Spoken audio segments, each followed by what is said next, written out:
الضالين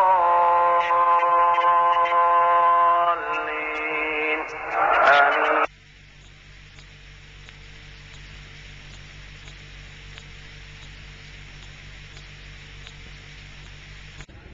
அஸ்ஸலாமு அலைக்கும் வரஹ்மத்துல்லாஹி வபரகாத்துஹு. அன்பிற்குரிய சகோதரர்களே, உங்கள் அனைவர் மீதும் எல்லாம் வல்ல இறைவனின் சாந்தியும் சமாதானமும் நிலவட்டுமாக.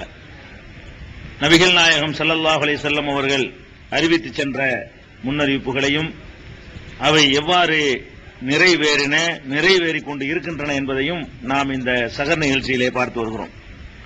நபிகள் நாயகம் ஸல்லல்லாஹு அலைஹி வஸல்லம் அவர்கள் தம்மை அல்லாஹ்வுடைய தூதர் என்று அறிவித்தவுடன் பலவித எதிர்ப்புகளை அவர்கள் சந்தித்தாலும் பிறகு அவர்கள் ஒரு உயர்வான ஒரு அந்தஸ்தையும் மரியாதையும் பெற்றார்கள். இதை பார்த்த உடனேயே இதுபோன்ற மரியாதைக்கும் பதவிக்கும் ஆசைப்பட்டவர்கள் தம்மையும் நபி என்று அவர்கள் காலத்திலே அறிவித்துக் கொள்ள ஆரம்பித்தார்கள். நபிகள் நாயகம் ஸல்லல்லாஹு அலைஹி வஸல்லம் அவர்கள் இறை தூதர் என்று சொன்ன உடனே அவர்களுக்கு ஒரு மரியாதை பிற்காலத்தில் கிடைக்கிறது. அவர்கள் வாழ்ந்த காலத்திலேயே, நபிகள் நாயகம் ஸல்லல்லாஹு அலைஹி வஸல்லம் காலத்திலேயே நாங்களும் இறை தூதர் தான் என்று ஒவ்வொரு பகுதியிலையும் பல பேர் கிளம்பினார்கள்.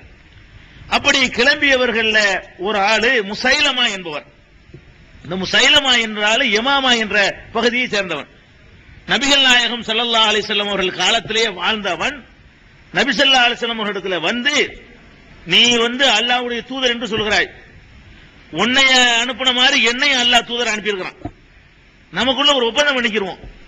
என்ன ஒப்பந்தம் என்றால், நீ இந்த உலகத்தில் இருக்கிற வரைக்கும் நான் உன்னை தூதர் ஏத்துக்கிறேன், உனக்கு பிறகு என்னைய தூதர் நியமிச்சுட்டு போ, அறிவிச்சுட்டு போகிறான்.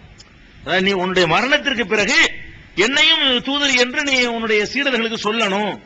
அப்படி சொன்னால் உன்னை ஏற்றுக்கொள்வேன் என்று சொல்லி பெருமானார் ஸல்லல்லாஹு அலைஹி வஸல்லம் அவர்களிடத்தில் வந்து பேச்சு நடத்தினான். பெருமானார் ஸல்லல்லாஹு அலைஹி வஸல்லம் அவர்கள் கையில ஒரு குச்சி வச்சிருந்தாங்க, ஏதோ ஒரு குச்சி. இதை கூட உனக்கு தரமாட்டேன், இது என்ன நுபுவத்துங்கிற பேரம் பேசுற வியாபாரமா, என்னை அல்லாஹ் தூதரை நியமிச்சிருக்கிறான், நீ பொய்யன் என்று சொல்லிவிட்டாரு. இது இவன் ஒரு பக்கம். அதே மாதிரி சன்ஆ என்ற ஒரு ஊர், பெருமானார் ஸல்லல்லாஹு அலைஹி வஸல்லம் காலத்தில் நடந்த சம்பவங்கள் இதெல்லாம். சன்ஆங்கிறது அன்றைய யமன் நாட்டினுடைய தலைநகரம். அன்றைக்கு யமன் நாட்டினுடைய தலைநகரமாக இருந்து சன்ஆ. அந்த சன்ஆ என்ற ஊரில் இருந்துதான் ஆபரஹா என்ற ஒரு மன்னன் காபத்துல்லாவை இடிப்பதற்கு யானைப்படையை கொண்டு வந்தவன். அதெல்லாம் கூட உங்களுக்கு சூரத்துல் ஃபீல், அலம் தர கைஃப ஃபஅல ரப்புக பி அஸ்ஹாபில் ஃபீல் என்ற சூறாவுல கூட யானைப்படையை உமது இறைவன் அளித்ததை நீ பார்க்கவில்லையான்னு கேட்கிறான். அந்த யானைப்படையை ஓட்டிக்கிட்டு வந்தது யாருன்னா அதே யமாமாங்கிற அதே அந்த யமன் நாட்டில் உள்ள சன்ஆவுல இருந்துதான் படை தட்டிட்டு வந்தாங்க. ஏன்னா காபத்துல்லாவுல மக்கள் கூட்டம் கூட்டமா போறாங்க, நம்ம நாட்டில் உள்ள ஆலயத்தில் கூட்டத்தை காணா, அந்த கூட்டத்தை தக்க வைக்கணும்னு சொன்னா காபத்துல்லாவை இடிக்கணும் அப்படின்னு அன்னைக்கு புறப்பட்டு வந்தாங்க.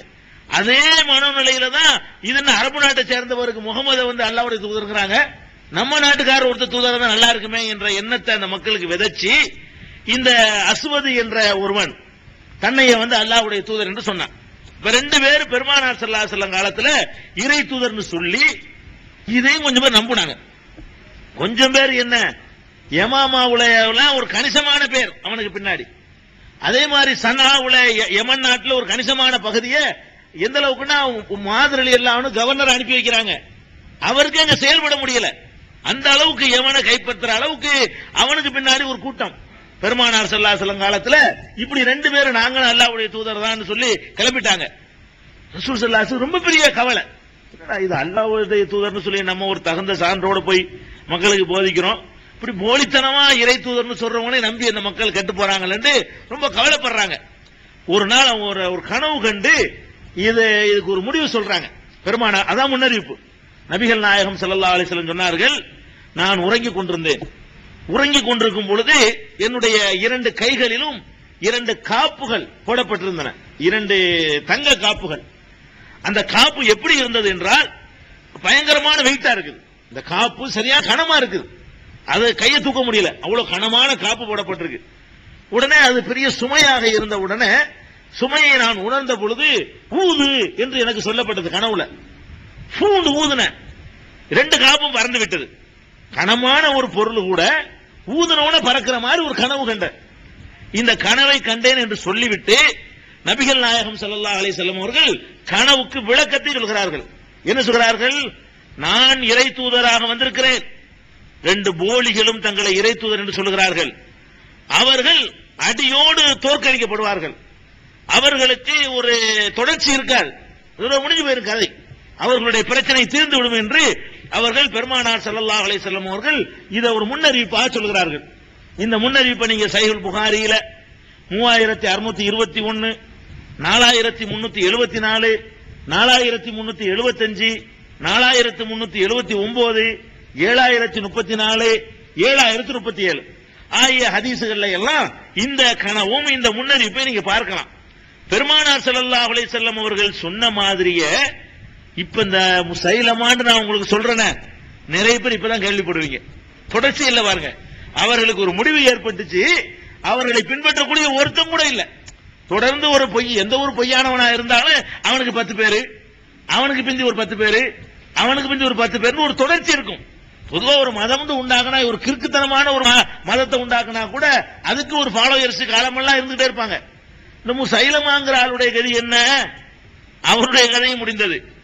அதே மாதிரி அஸ்வதுடைய கதை என்ன, பெருமானார் ஸல்லல்லாஹு அலைஹி வஸல்லம் அவர்கள் முன்னறிவிப்பு செஞ்ச மாதிரியே அவர்களுடைய கதை அவங்களுடைய காலத்திலே முடியுது. எப்படி முடியுது அதை நீங்க ஹதீஸ்கள்ல பார்க்கிறீங்க. பெருமானார் ஸல்லல்லாஹு அலைஹி வஸல்லம் அவர்களுடைய காலத்திலேயே அந்த அஸ்வதுங்கிற ஆளு, அஸ்வத் தான் அந்த யமாமாவுல தன்னையே தூதர்னு சொன்னார். அவர் அவங்களுடைய கடைசி காலத்துல நடந்த ஒரு யுத்தம், அவன் ஒரு கூட்டத்தை திரட்டிக்கிட்டு ஒரு பெரிய படையை உண்டாக்கிட்டான். நடந்த ஒரு யுத்தத்துல அவன் கொல்லப்பட்டு வர்றான். ரசூல் ஸல்லல்லாஹு அலைஹி வஸல்லம் உடைய கடைசி காலத்திலேயே அவன் இறை தூதர்கள் இல்லப்பா, நானும் இறை தூதர், நீ இறை தூதர் தானே, இறை தூதருக்கு அல்லாஹ் வெற்றி தருவான் என்று களத்துக்கு ஒரு படையை அனுப்பி வைக்கிறாங்க. அவன் அந்த சவாலை ஏத்துக்கிட்டு படையோட வர்றான்.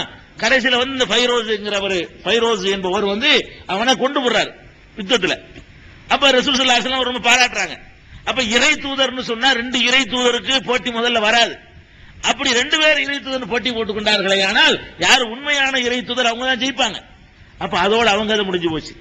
முசைலமாவுடைய கதை என்ன, பெருமானார் ஸல்லல்லாஹு அலைஹி வஸல்லம் உடைய மரணத்திற்கு பிறகு அவன் யமன்ல ரொம்ப அக்கிரமம் பண்ணிக்கிட்டு இறை தூதர்னு சொல்லி மக்கள்கிட்ட காணிக்க வாங்குறதும், மக்களை சுரண்டுறதும், தப்பான பாதையை கொண்டு போறதும் இதெல்லாம் இருந்த உடனே அபூபக்கர் சித்திக் ரலியல்லாஹு அன்ஹு அவர்கள் ஆட்சி பொறுப்பு வந்த உடனே முதலாக அதுக்கு எதிராக ஒரு படை அனுப்புறாங்க.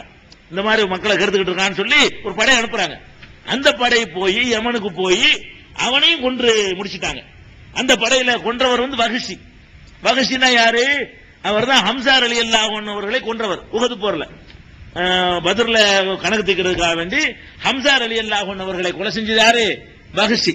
அந்த ஆள் சொல்றாரு, நான் இஸ்லாத்துல இல்லாம இருக்கும் பொழுது ஒரு உலகத்திலேயே ஒரு சிறந்த மனிதரை கொண்டு விட்டேன், இப்ப அதுக்கு பிராயச்சித்தமா உலகத்திலே மகா கெட்டவனை வந்து முடிச்சிட்டேன் அப்படின்ற ஒரு பிற்காலத்தில் ஒரு அதை நினைவு கூர்ந்திருக்கிறார். அப்ப பெருமானார் ஸல்லல்லாஹு அலைஹி வஸல்லம் அவர்கள் ஒரு கனவு மூலமாக கண்ட காட்சியில இந்த 2 பேரும் இறை தூதர் என்கிறார்கள். இவர்கள் கதை இவர்கள் வாழ்நாளிலே முடிஞ்சு போய்விடும். என்னுடைய பிரச்சனைக்கு தொடர்பு இருந்து கொண்டே இருக்கும். என்னுடைய பிரச்சாரத்திற்கு பல நூற்றாண்டுகள் கியாமத் நாள் வரைக்கும் என்னுடைய இது தொடரும். இவர்களுடைய இது இவர்கள் வாழ்நாளிலேயே முடிவு பெறும் என்று பெருமானார் ஸல்லல்லாஹு அலைஹி வஸல்லம் சொன்னாங்க. முடிஞ்சு போச்சு. எல்லாரும் எத்தனை பேர் இறை தூதர் சொன்னவனுக்கெல்லாம் ஒண்ணுமில்லாம போச்சு. இதை பார்க்கிறோம். இது மாதிரி இந்த நேரத்தில் ஒரு முக்கியமான விஷயத்தை விளங்கிக் கொள்ள வேண்டும். இந்த 2 பேர் மட்டும்தான் நீங்க நினைச்சிடக்கூடாது. இந்த இறை தூதருங்கிற டாபிக் இருக்கு பாருங்களேன், இதை நாம சரியா விளங்கலன்னு வைங்க, பெரட்டி விட்டு போயிருவாங்க.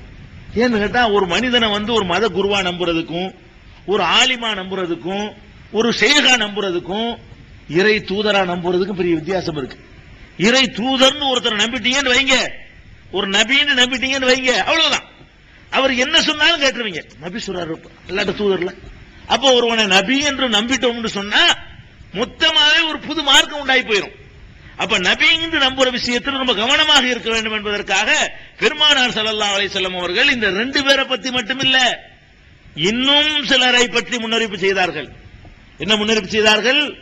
எனக்கு பிறகு தஜ்ஜாலுன கஸாபுன 30 தஜ்ஜால்கள், 30 பொய்யர்கள் உண்டாவார்கள். குல்லுஹும் யஸாமு அன்னஹு ரசூலுல்லாஹ்.